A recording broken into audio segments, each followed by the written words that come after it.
The sun was beginning to dip down below the Montana horizon. The sun cast a golden shadow across the Bridger Mountains. And down in the valley below, the fairgrounds were abuzz with excitement, laughter, and loud music.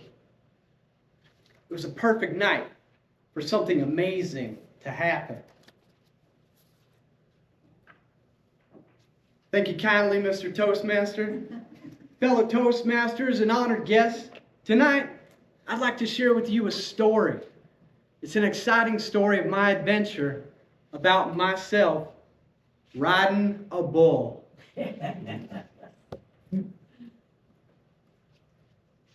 Now you see, I had never imagined myself riding a bull. Never crossed my mind.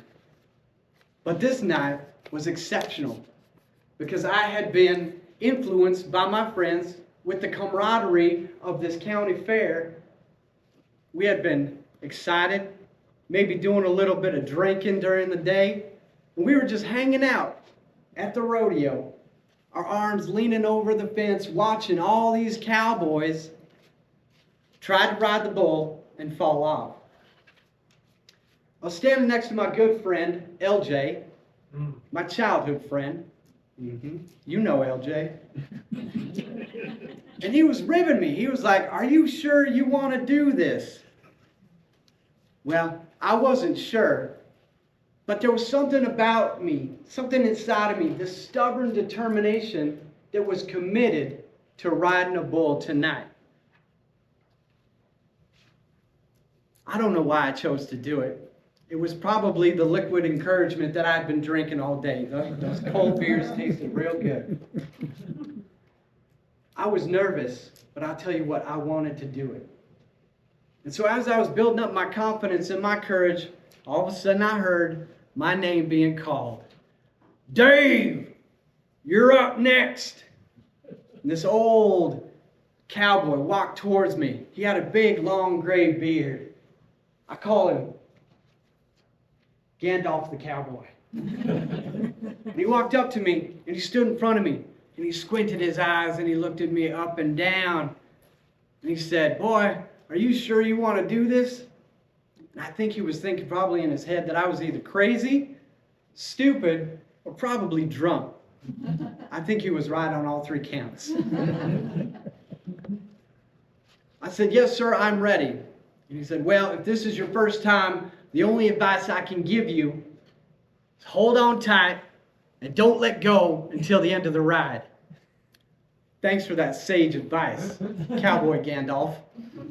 So I followed him over to the pen where the bull was, and I took a deep breath, and I climbed over the fence and hopped on the bull.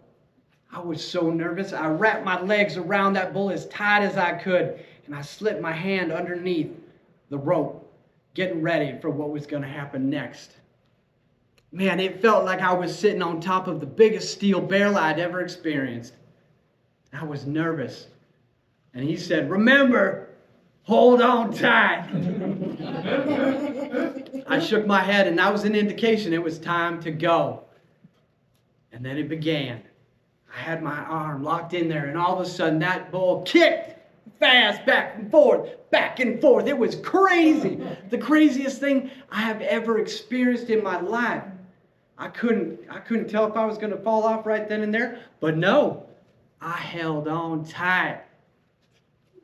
That bull was crazy, but I started to get the flow. It was like being on the ocean. I just went back and forth, and I started to hear the crowd cheering. I could look around and I could see their hands going up, and I started to get real confident. And then that bull started turning left and turning right, turning left and turning right. I felt like I was in a tornado. It was like a sheet just flipping in the wind. It was crazy. But I held on tight. It was just back and forth, and my courage started to sway. I didn't know if I was going to fall off, but I kept on holding on tight until that big buck that went up and down, and I got launched into the air. My hat separated from my head, fell that way, and I went this way, and poof! I fell into the ground. A big pile of dust kicked up like Pigpen from Peanuts. I laid on the ground, dazed and confused. My eyes saw just stars and little birdies and little Benudes spinning around laughing at me. I took a deep breath because the wind had been knocked out of me, and I sat up and I was like, I'm alive, because I held on tight. I leaned up and looked around, and the crowd was standing up cheering, clapping their hands, and my friends ran over to me, and they're like, holy smokes, that was amazing. And of course, my good friend LJ, he just stood over me. He said, wow, man, that's the craziest thing I've ever seen. You look like a little baby bouncing in a baby bounce seat. It's crazy. So I dusted myself off, picked up my hat, and I said, yeah, man, I can't believe I did that. He said, I can't believe it either. He's like, you know what? You held on tight, didn't you? And I said, yes, sir. He's like, you know what? That rope snapped. You could have held on forever, man. We thought you were never getting off. But that rope snapped, and I said, are you kidding me? And he put his arm around me, and he's like, well, you did what the old Gandalf cowboy said, hold on tight, right? I said, yes, sir, I did. He put his arm around me, and we looked over at the bull, and he said, well, that old cowboy's not going to be happy because you broke his mechanical bull. That's right, it wasn't a real bull. But to me, it felt real. I was a real cowboy. I earned my stripes that night. But the thing of it is, this is like life, okay? Life is going to send you in twists and turns. It's going to spin you around. And you're not going to know what's going to happen. But you got to hold on tight and enjoy that ride. Because you're going to be able to experience life in a much better fashion if you can just hold on tight. Thank you.